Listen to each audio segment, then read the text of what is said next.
আসসালামু আলাইকুম। শুরু করছি সঙ্গীন প্রণয়াশক্তি সিজন 2 পর্ব 1। রবিবারের সকাল। যান্ত্রিক জীবনের অভ্যস্ত মানুষগুলোর ছুটির দিন। বাইরের প্রখর রোদের পূর্বাভাস। গত কয়েকদিনের বৃষ্টি শেষে আজই বোধহয় সূর্যের মুখ দেখতে পাবে তরুণী। ভেজা সাথে পরিবেশ উবে গিয়ে শুকিয়ে যাবে পিচঢালা রাস্তাঘাট। তবে সেই রাস্তায় পদচারণে তার আজ খুব একটা কারণ নেই। ছুটির দিন বলে কথা, যেহেতু ছুটির দিন সেহেতু আজ ভার্সিটি নেই। ওরও আজ বেশ বেলা করেই ঘুম থেকে উঠেছে। এত বেলা করে উঠেও আজকাল চোখ দুটো থেকে ঘুম কাটানো বড্ডাই। কোনো মতে টুলু পায়নি রোবটের মতো নিজের সকালের কাজগুলো সেরে চলে এসেছে হলরুমে। বাড়িতে ওরও ব্যতীত কেউ নেই। শুধুমাত্র হলরুমের ডিবানে বসে লেজ নাড়ছে ডোরা। ডোরাকে এভাবে ডিবানের উপর বসে থাকতে দেখে এক ঝটকায় ঘুম ছুটে যায় ওর। চোখের পাতায় কয়েকবার পলক ফেলে দাঁত দিয়ে চিপ কেটে এগিয়ে গিয়ে ডোরাকে উদ্দেশ্য করে বলল, কি করছিস ডোরা? এটা জায়ান কৃতিকের বসার জায়গা। তুই এখানে বসেছিস? জানলে তোকে আর আমাকে দুজনকেই গাড় ধাক্কা দিয়ে বাড়ি থেকে বের করে দেবে। প্রফেসর জ্যাকের ঘর হারিয়ে বনবাসী যেতে চাই না। না চাইলে তাড়াতাড়ি নাম। ওরও তীব্র চোখ রাঙানো ধমকে বোধহয় কাজ হলো। তৎক্ষণাৎ লেজ নাড়তে নাড়তে জায়গা ত্যাগ করল ডোরা। ডোরার মুখ কাচুমঞ্চু করে চলে যাওয়াতে ওর তার দিকে তাকিয়ে ফুস করে একটা দীর্ঘশ্বাস ছেড়ে বলল, রাগ করার কি আছে? আমি তো যা বললাম সত্যিই বললাম। প্রফেসর জেকে তো আর তুই চিনিস না, তাই মন রাগ দেখাচ্ছিস। আমি চিনি, চিনব নাই বা কেন? বল। ক্লাসের ইউনিমিক্স পড়াই তো। এত হাবিজাবি কথা বুঝলো না কি বুঝলো না বোধহয় বোধগম্য। সে চুপচাপ গিয়ে লেজ গুটিয়ে অন্যত্র জায়গায় দখল করে নিল। বসে পড়ল কিচেন কাউন্টারের এক পাশে। ডোরের কার্যক্রম খানিকক্ষণ পর্যবেক্ষণ করে অরুর চোখ গেল দোতলায় কৃতিকের ঘরের দিকে। আজ উইকেন্ড, অথচ কৃতিক সকাল সকাল বাড়িতে নেই। কোথায় গিয়েছে সেটাও অরুর জানে না, জানার কথাও না। তবুও চোখ দুটো আজকাল হুটহাট তার খোঁজ করে বসে। কেন করে তা জানা নেই অরুর। মন মস্তিষ্কে তাতে একযোগ সাই জানাই। হৃদয়ের কোনো দিক থেকে কোনো বাধা নেই। তবু অরুর বই হয় ভীষণ ভীষণ বই। সেই সাথে কৃতিকের উপর একরাশ বিরক্তি আর অভিমান তো আছেই। কি করে পারল ওকে এভাবে জোর করে বিয়ে করতে? ওর মতামতের কি কোনো দাম নেই? পরেই মনে পড়ে যার যেদিন রাতে কৃতিকের দেওয়া গম্ভীর হৃদয় নিংড়ানো আশ্বাসটুকু। চিন্তা নেই, পুরো দুনিয়া আমি দুই হাতে সামনে নিব। তোর শরীরে কলঙ্ক অথচ লাগতে দিব না। কথাগুলো ছিল ভেলভেট মেঘের মতোই মসৃণ, অথচ প্রত্যেকটা কথার উপরে বিপরীত ছিল কি ভীষণ পুরুষত্ব আর কৃতিত্ব। মনে কৃতিকের জন্মই হয়েছে অরুকে দুই হাতে আগলে রাখার জন্য। সেদিন বলা প্রত্যেকটা শব্দ তীব্র ঝংকার তুলেছিল অরুর শরীরের রন্ধে রন্ধে। মাথার মধ্যে উপরে পড়া চিন্তার সেরা মুহূর্তগুলি গতিপথ বদলিয়েছিল। চোখ বন্ধ রেখে বিশ্বাস করতে ইচ্ছে হচ্ছিল মানুষটা যা বলছে ঠিক বলছে। বিয়েটা যখন জোর করেই করেছে তখন দায়িত্ব অবহেলা করার পাত্র যেন কৃতিক নয়। কিন্তু সময়ের পরিবর্তন অরুর মনে হতে লাগলো তাতে কি আসে যায়। কৃতিক যতই বলুক, ধর্মের ততই প্রধান থাকুক, সৎ ভাইয়ের সাথে বিয়ের সম্পর্ক কোনো সমাজেই ভালো চোখে দেখবে না কোনোদিন না। তার উপর মা আর আপা তো আছেই। ওরও যখন নিজের অনিশ্চিত বৈবাহিক সম্পর্ক নিয়ে গভীর চিন্তায় মগ্ন হয়ে আছে তখনই ল্যান্ডলাইনের তীক্ষ্ণ আওয়াজে ওর ভাবনার সুতো ছিঁড়ে যায়। কৃতিকের শূন্য ঘরের দিক থেকে চোখ নামিয়ে অরু তাকায় সেদিকে। মনে মনে ভাবে, ল্যান্ডলাইনে কল এসেছে, তার মানে আমার কল। কিন্তু এই সময় কে কল দিতে পারে? অরু ঠোঁট কামড়ে ফোনের ওপাশে মানুষটাকে আন্দাজ করতে না পেরে সহসা এগিয়ে গিয়ে ফোন কানে ধরল। ফোন কানে নেওয়ার সঙ্গে সঙ্গে ওপাশ থেকে ভেসে এলো অনুর উচ্ছ্বাসিত ঐনিদ্যর আওয়াজ। গলার অসম্ভব খুশি আর চোখের অশ্রুসিক্ত নোনা জল ধরে রেখে অনু বলল, অনু দ্রুত নার্সিংহোমে চলে আয়, মা তোকে দেখতে চাইছে। অনুর কথায় চোখ দুটো বড় বড় করে অরু অবিশ্বাসের সুরে দ্বিতীয়বার শুধাই, কি বলছিস আপা? সত্যি মা আমাকে খুঁজছে? হ্যাঁ বোন, মা তোকে খুঁজছে।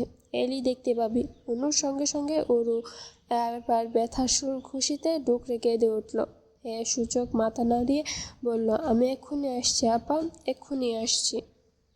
ওর কথাই সাই জানিয়ে অনু কল কেটে দিলে ওরু দ্রুত ব্যস্ত হয়ে পড়ে রেডি হওয়ার জন্য। অপারেশনের পরে মায়ের জ্ঞান ফিরেছে বেশ কয়েকদিন আগেই, তবে কখনো এত বড় অপারেশনের দুর্বলতা কাটিয়ে উঠতে পারেনি বলে কথা হয়ে ওঠে মায়ের সাথে। আজ বোধহয় মা পুরোপুরি সুস্থ হলো। অসম্ভব খুশি, পাগল পাগল লাগছে। আজ আবারও কতগুলো দিন পরে তার মাকে আগের মতো দেখতে পাবে। অরুণা আর অপেক্ষা করা যাচ্ছে না। কোনো মতে পরিপাটি হয়ে হাতের পাঁচটা নিয়ে দরজা লক করে অরু দ্রুত দৌড়াতে বেরিয়ে গেল কৃতিকের আলিশান বাড়ি থেকে।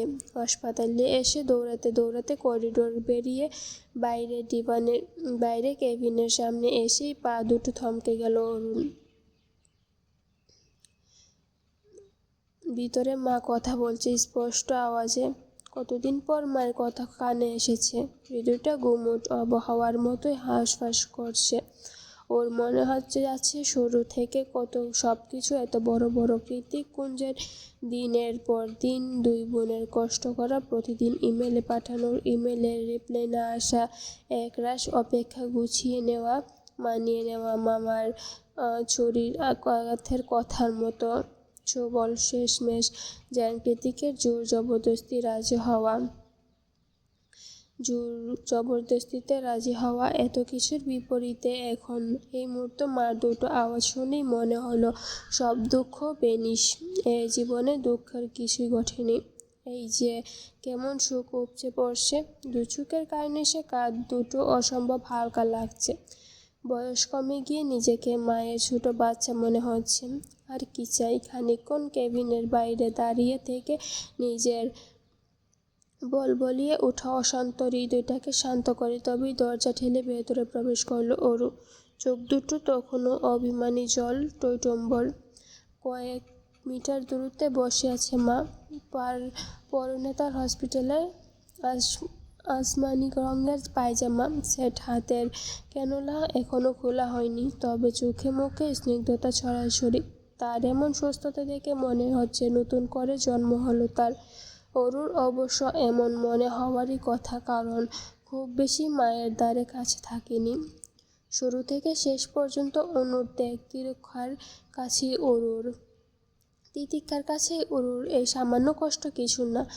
আজমেরি শেখ বারবারই রাশবাড়ি গেছে গুছের মানুষ, খুব একটা আবেগ তিনি দেখাতে পারেন না, কিন্তু এরকম একটা মুহূর্তে নিজের ধরে রাখায় তিনি পারলেন না।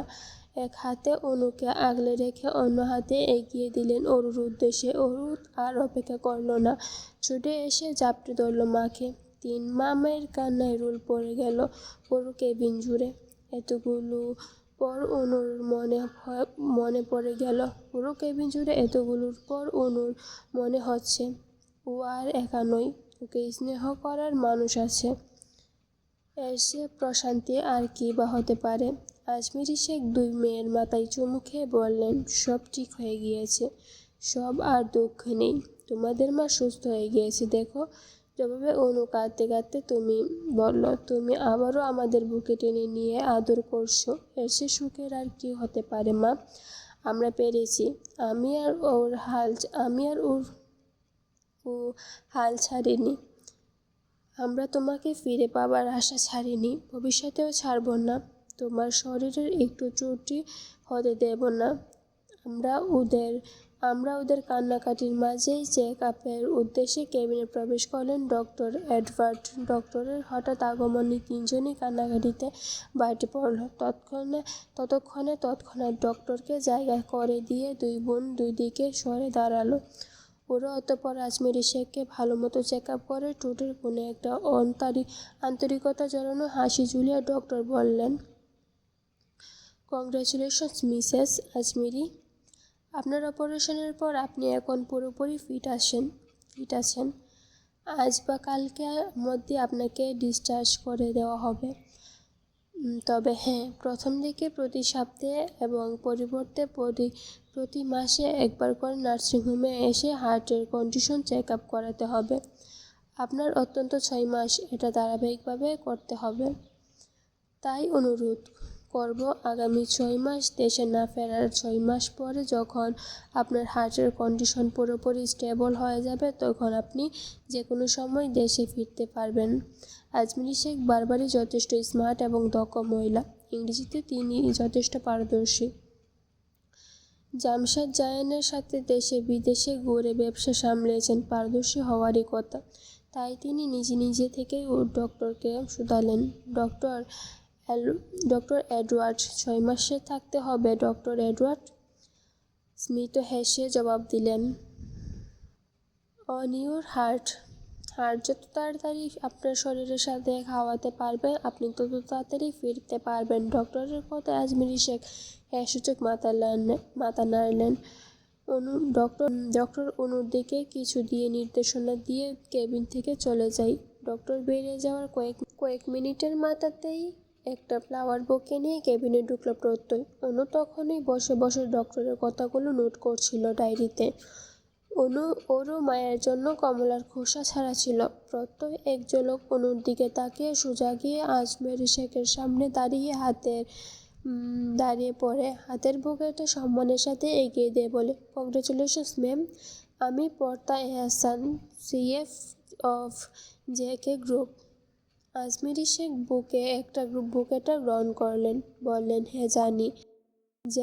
জামজিদ আপনাকে কৃতিকের জন্য আমেরিকা পাঠিয়েছিল। আজমিরি শেখের কথায় অনু দুজনেই প্রত্যয়ের মুখের দৃষ্টিপাত করল। অনু প্রত্যয়কে দেখে একটু ইতস্তত হলো, কেমন যেন লজ্জা লাগছে ওর দিকে বেচারি কৃতিকের নামটা শোনা মাত্রই। ভাবছে সারা সকাল কৃতিকের দেখা নেই, কোথায় গেল লোকটা? আজমিরি শেখের কথায় প্রত্যয় সম্মানিত হাসি দিয়ে বলল, ইয়েস ম্যাম, আপনি ঠিকই ধরেছেন। আমি কৃতিক ভাইয়ের অ্যাসিস্ট্যান্ট। ওনার হয়ে কোম্পানির সকল দায়িত্ব আমি সামলাই। উনি কখনোই জেকে গ্রুপে হস্তক্ষেপ করেন না, আর না উনি কোম্পানি থেকে কোনোরূপ সম্মানই গ্রহণ করেন। আজমিরি শেখ কিছু একটা ভেবে বলল, যাই হোক, আপনি এসেছেন ভালোই হয়েছে। আমার জন্য ইমিডিয়েট একজন অ্যাসিস্ট্যান্ট ব্যবস্থা করুন। আর হ্যাঁ, হসপিটালের আশেপাশে একটা অ্যাপার্টমেন্ট রেন্ট করুন। যেহেতু আরও 6 মাস থাকতে হচ্ছে, সেহেতু আমি আর আমার মেয়েদের নিয়ে সেখানেই উঠব। জানি কৃতিক চৌধুরী আমার অবর্তমানে আমার মেয়েদের সাহায্য করেছে, থাকতে দিয়েছে। আমি তার প্রতি অন্তরস্থল থেকে কৃতজ্ঞ, তবে তার সাথে একই ছাদের নিচে থাকতে আমি আগ্রহী নই। প্রত্যয় রোবটের মতো দাঁড়িয়ে আজমেরি শেখের সকল হুকুম শুনে গেল, অতঃপর ছোটো করে বলল, ওকে ম্যাম, আমি সব কিছুই ব্যবস্থা করছি বলে কেবিন থেকে বেরিয়ে যাই। আজমেরি শেখ হুট করে এতগুলো সিদ্ধান্তে অনুরূপ ভাবান্তর না হলেও ওর কেমন যেন ভেতরে সূক্ষ্ম ছিনে ব্যথা অনুভব হচ্ছে। চারিদিকে সুখের জোয়ারে পরিবর্তন, তবু কিসের অসম্পূর্ণতায় হৃদয়ের এক চিনচিনে ব্যথা জানা নেই। দিনের আলো নিভে গিয়ে সন্ধ্যা হতে বাইক রাইডিং ক্লাবগুলো পরিণত হয় নেট ক্লাবে। অচেনা যাওয়া বড়লোকের বাউন্ডলে ছেলে মেয়েদের সবচেয়ে প্রিয় জায়গা এটি। কলেজ ভার্সিটি ফাঁকি দিয়ে সারাদিন রাইডিংয়ের মতো থ্রিলিং গেম উপভোগ করে সন্ধ্যা না হতেই শুরু হয়ে যায় ডিস্কো পার্টি। সাদা ফকফকে আলো নিভিয়ে দিলে নীল হলুদ ফেরি লাইটের আলো ঝিকমিক করে ওঠে চারিপাশ। এক সাইডে বিভিন্ন দেশ থেকে আনা সারি সারি কাচের বোতলে সজ্জিত ব্র্যান্ডের ব্লার কাউন্টার, অন্য সাইডে ডিজে গান, ধূপ ধূপ কম্পিত আওয়াজে তালে তালে সকলের ডান্স পার্টি। অবশেষে সারা রাত ধরে মদ্যপান আর নাচ শেষে ভোর রাতে চরম আনন্দে গা ভাসান আমেরিকানদের জন্য এর চেয়ে চেয়ারফুল জায়গা আর কোথাও নেই। বোধহয় এদের মাঝে কৃতিক হলো রাইডিং ক্লাবের সুপারস্টারের মতো। কখন আসে কখন যায় কেউ তা জানে না।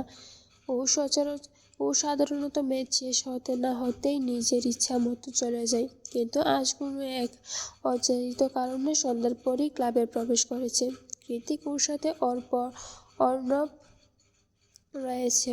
অর্ণবের মুখ ভঙ্গিমা দেখেই বোঝা যাচ্ছে এরকম একটা ফালতু জায়গায় এসে ওকে জোর করে টেনে টুনে নিয়ে এসেছে।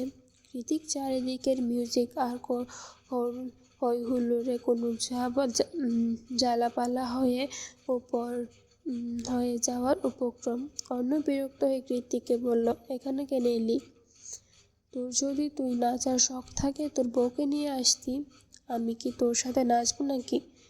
চুপ কর শালা। কৃতিক অর্ণবকে চুপ করিয়ে টানতে টানতে নিয়ে গেল বার কাউন্টারের দিকে। ওকে বার তুলে বসিয়ে দিয়ে নিজেও বসে পড়ল। বাসাটাতে সামনে দাঁড়িয়ে থাকা ওয়েটারকে দুটো ড্রিঙ্কস অর্ডার দিয়ে কৃতিক ক্লাবের চারিদিকে চোখ বুলিয়ে বলল, এই ক্লাবের সিসিটিভি সিস্টেমটা হ্যাক করতে হবে। অর্ণব কৃতিকের কথায় অর্ণব ভ্রু কুঁচকে বলল, কি তুই আবারও? ঝামেলা পাকে। কৃতিক ঠোঁট কামড়ে অর্ণবের চোখ তির্যক দৃষ্টিপাত করে বলে, ঝামেলা তো পাকাতেই হবে ব্রো। রিভেঞ্জ নেওয়াটা এখনো বাকি। এই ক্লাবের একজন খুব দুঃসাহস দেখিয়ে আমার দুর্বলতায় হামলা করেছিল। তাকে একজনের নিজের পৈশাচিক রূপটা না দেখালে হয়? বল, আমি তো এতটা ভালো ভদ্রলোক নই। অলোক দীর্ঘশ্বাস ফেলে ছেড়ে বলল, তুই কি বলছিস আমি কিছুই বুঝতে পারছি না। কি দেখাবি, কাকে দেখাবি? অর্ণবের কথার পাশে কৃতিক কিছু বলতে যাবে তার আগে সেখানে আগমন ঘটে ক্লাবের অন্যতম সদস্য জ্যাকসনের, যাকে মাঝখানের আগেই রাস্তায় ফেলে ইচ্ছে মতো মেরেছিল কৃতিক। অবশ্য অবশ্য সব সমস্যার সমাধান হয়েছে। ক্লাবের ম্যানেজিং কমিটি ওদের দুজনে মিলেই দিয়েছে। জ্যাকসনও ক্ষমা চেয়েছে নিজের কার্যকাণ্ডের জন্য। এখন সম্পর্কটা মোটামুটি ঠিকঠাক। তাই তো কৃতিকের দেখা মাত্রই এগিয়ে এসেছে। সে এগিয়ে এসে আরেকটা প্রাইজ তুলে টেনে বসতে ঠোঁটের বাজে হাসির রেখা টেনে অবাক হয়ে জ্যাকসন শুধালো, আর যে কে? বলো, আপনি কখনো এই নাইট ক্লাবে থাকেন না? আজ হঠাৎ জ্যাকসনের কথায় কৃতিক নিজেও ঠোঁটের কোণে হাসি টেনে বলল, তোমাদের সাথে ড্রিঙ্কস করতে মন চাইল, তাই থেকে গেলাম। ভালো করেনি? বাহ, that's real good bro, let's enjoy. ওদের মধ্যে জ্যাকসনই প্রথম পান করা শুরু করে। এক পেগ, দুই পেগ, তিন পেগ, অতঃপর অগণিত পেগ। কৃতিক আর অর্ণব কিছুটা টাল হয়েছে, তবে জ্যাকসনের অবস্থা পুরোপুরি টালমাটাল। দু চোখ ঝাপসা, চোখের সামনে বসে থাকা একটা কৃতিককে 10টা মনে হচ্ছে। কি রোমাঞ্চকর, right Jackson? I am sure এবার তুমি চ্যাম্পিয়ন হবে। জ্যাকসন যখন টলতে আরও হার্ড ড্রিঙ্কসের অর্ডার দিচ্ছিল তখনই কৃতিক ওকে অফারটা করে বসে। জ্যাকসনের মাথা ঠিক নেই। ওর মাথায় চ্যাম্পিয়ন হওয়ার ভূত বহু আগে থেকেই চড়ে বসে আছে। এই মুহূর্তে নিজের শরীরে একটা আলাদা জোশ অনুভব করছে। জ্যাকসন মনে হচ্ছে ওর উপরে টেক্কা দেওয়ার মতো কেউ নেই, কেউ থাকতেও পারে না। জেগে আজও দেখেই ছাড়বে সেটা কৃতিক বলার সঙ্গে সঙ্গে দাঁড়িয়ে পড়ে। জ্যাকসন নিজের শার্টের কলারে একটা জারা দিয়ে বাইকের হেলমেট নিয়ে বাইরে যেতে বলে, লেটস গ্রো। কৃতিক বাঁকা এসে বলে, ওয়াও, এত জলদি জ্যাকসন চলে গেল। কৃতিক নিজের হেলমেট নিয়ে ওর পিছনে হাঁটা দিল। অর্ণব টেনে নিয়ে বলে, তুই কি পাগল? ও তো পুরাই টালমাটাল হয়ে আছে। বাইক স্টার্ট সাথে অ্যাক্সিডেন্ট করবে। কৃতিক দাঁত চেপে বলল, সেটাই চাইছি, চল এবার। পেছন থেকে অর্ণব বলল, আর তুই নিজেও তো ড্রাগ, নিজের উপর কন্ট্রোল আছে। আমার অর্ণব তুই চল নিজেদের সুপরিচিত রাইডিং ম্যাচে। রাস্তায় এসে দুজনের স্টার্ট করলো। ওরা চারদিকে রাস্তাটা পুরোপুরি অন্ধকার নয়, আবার খুব আলোকিতও নয়। সোডিয়ামের নিয়ন আলোয় পুরো রাস্তা জুড়ে আলো ছায়া বিরাজমান। জ্যাকসনের মাথায় চ্যাম্পিয়ন হওয়ার ভূত কুণ্ডলী বাঁকিয়ে মাথা চাড়া দিয়ে উঠেছে। আজও দেখিয়েই ছাড়বে। জ্যাকসন কি জানিস? ওদিকে কৃতিক প্রথমেই খুব ধীরে গতিতে বাইক স্টার্ট দেয়। বাইক স্টার্ট দেওয়ার সঙ্গে সঙ্গে জ্যাকসন হাওয়ার বেগে দৃষ্টিসীমার বাইরে চলে যায়। এই দেখে অর্ণব ভয়ার্ত নজরে তাকিয়ে মনে মনে আওড়াই হয় মরবে, না হয় মৃত্যুকে খুব কাছ থেকে দেখে আসবে। কেন জ্যাকের মতো পাগলের সাথে লাগতে এসেছিল? হুঁশ নাই যেহেতু। কৃতিকও নিজেও ড্রাঙ্ক ছিল, তাই তো নিজেও কত দূর যেতে উল্টো খেয়ে পড়ে যায়।